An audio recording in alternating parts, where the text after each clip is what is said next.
Hello दोस्तों, कैसे आप सब। स्वागत है आपका स्टॉक पिकर में। तो आज मैं आपके लिए लेके आया हूँ एक डिटेल्ड एनालिसिस वीडियो, जिसमें हम लोग डिस्कस करेंगे कि हमें श्री तिरुपति बालाजी आईपीओ में जिनका भी लगा है उनके लिए और जिनका नहीं लगा है उनके लिए, हम दोनों लोगों के लिए डिस्कस करने वाले हैं इस वीडियो में।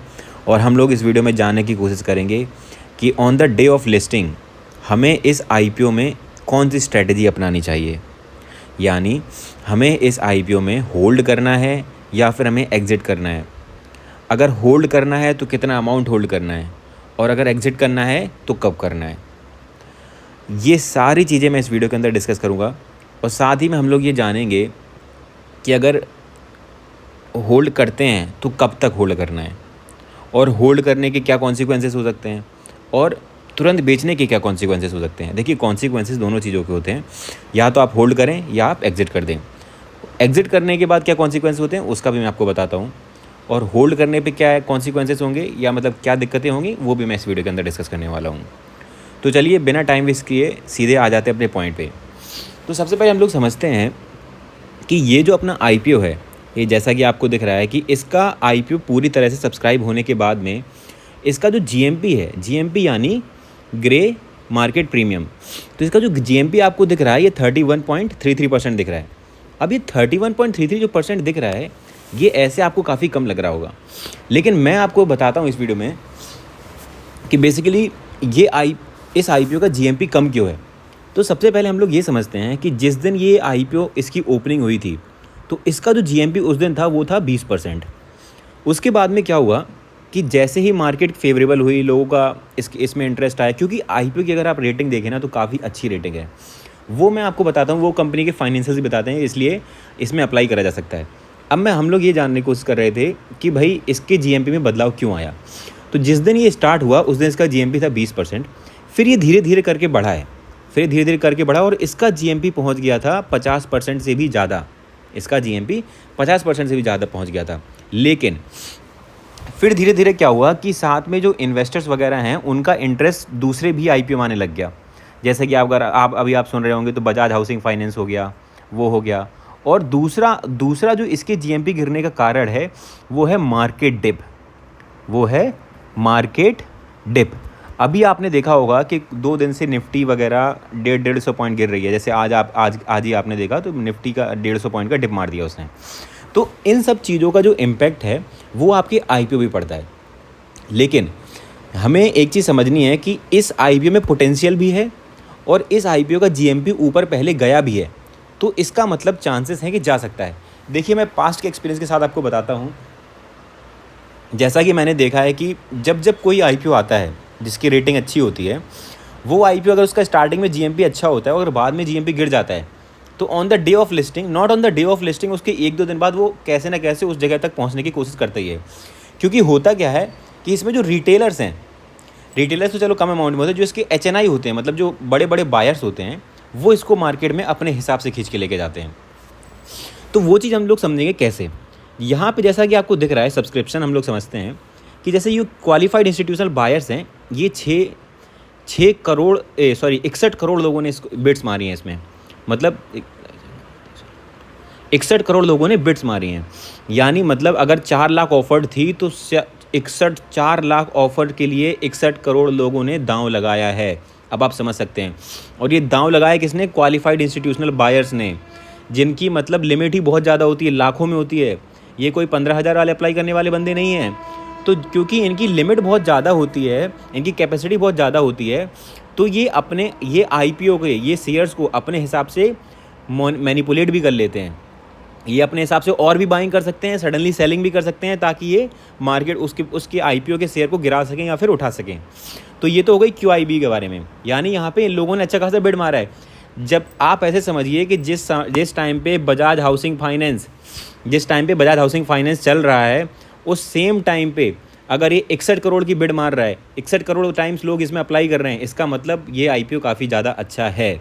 दूसरी चीज़, वहीं आप अगर देखेंगे इसमें यहाँ पे भी सेम चीज़ है, 150 टाइम सब्सक्राइब है, वही सेम चीज़ को दोबारा दिखाया गया है। तो यहाँ पे आपको समझना पड़ेगा कि यहाँ पे क्वालिफाइड इंस्टीट्यूशनल बायर्स का, एचएनआईज़ का काफ़ी अच्छा रुझान दिखा है। मतलब ये इंडिकेट करता है कि company on the day of listing काफ़ी अच्छा परफॉर्म कर सकती है।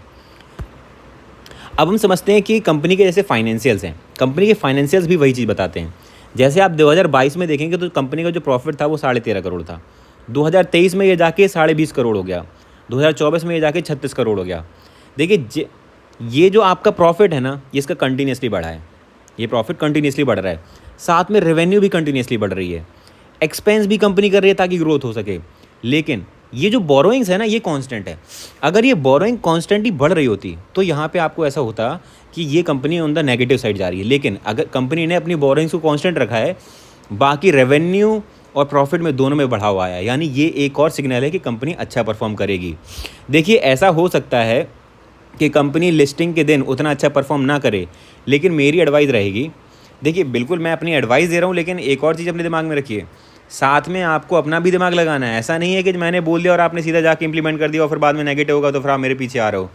बात कुछ ऐसी है कि ये मार्केट है, ठीक है, ये किसी भी डायरेक्शन में जा सकती है। यहाँ पे मैं बस जस्ट एक ओपिनियन दे रहा हूँ कि ऐसा हो सकता है, ऐसे चांसेस हैं जो कि मैंने पास्ट में देखा है। उसी हिसाब से साथ में आप भी एनालिसिस करेंगे कैसी चीज़ें होती हैं। तो जैसा कि यहाँ पे आपको दिख रहा है कि कंपैरिजन अगर हम लोग करें तो जिसके जो कॉम्पिटिटर्स हैं, इसका पी रेशियो आप देखिए 37, दूसरी कंपनी का पी देखिए 22, तीसरी कंपनी का पी देखिए 33, यानी इसके जो कॉम्पिटिटर कंपनी है उनका पी काफ़ी ज़्यादा है। इसमें मैं इसका पी अटैच करना भूल गया, लेकिन इस कंपनी का जो पी है वो सिर्फ 17 है। अब आप समझिए, जहाँ जिस कंपनी का पी 17 है प्राइस टू अर्निंग रेशियो, वहीं अगर उसके कॉम्पिटिटर का 37, 22, 33 है, तो मतलब कौन सी कंपनी ज़्यादा अच्छी है। यानी इस मामले में भी अगर देखा जाए तो ये कंपनी इन कंपनियों से काफ़ी ज़्यादा बेटर है, इसलिए ये एक और चांस है।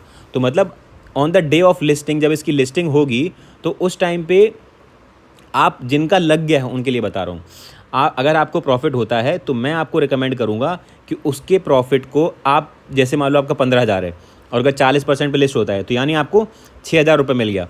अब इस 6,000 रुपये मिल गया तो मैं आपको रिकमेंड करूँगा कि आपने जो भी 15,000 डाला है, आप 15,000 को निकाल लें, क्योंकि आपको टोटल 21,000 हो जाएगा। तो 15,000 को निकाल लेंगे अगर आप, तो आपके पास बचेगा कितना, 6,000। 6,000 को मार्केट में पड़ा रहने दें।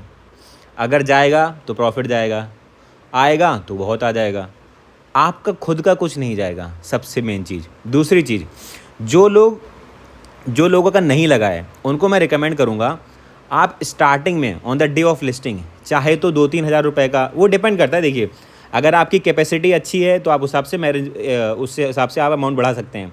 मेरा मतलब, मैं बस आपको परसेंट के टर्म से बता देता हूँ। अगर आप 100% किसी कैपिटल को इन्वेस्ट करना चाहते हैं तो मैं बोलूँगा कि on the day of listing आप उसमें सिर्फ 20% करें और आप वेट करें। वेट किसी का करेंगे, आप वेट करें उसके डिप आने का। जब उसका डिप आता है तो आप उसमें कैपिटल और ऐड करें। फॉर एग्जांपल आपने 30% और ऐड कर दी, आपने 30% कैपिटल और ऐड कर दी उसमें। अब 30% कैपिटल ऐड कर दी, अगर मान लो मार्केट ऊपर जाती है तो आपके फेवर में, अगर फिर से डिप आता है तो कंडीशन समझ के, हमेशा नहीं, कंडीशन समझ के आप फिर से डिप बाई करें। लेकिन जनरली ऐसा देखा जाता है कि जो कंपनी अपना आईपीओ लॉन्च करती है तो कुछ ना कुछ समय में वो अपर मारती ही मारती है।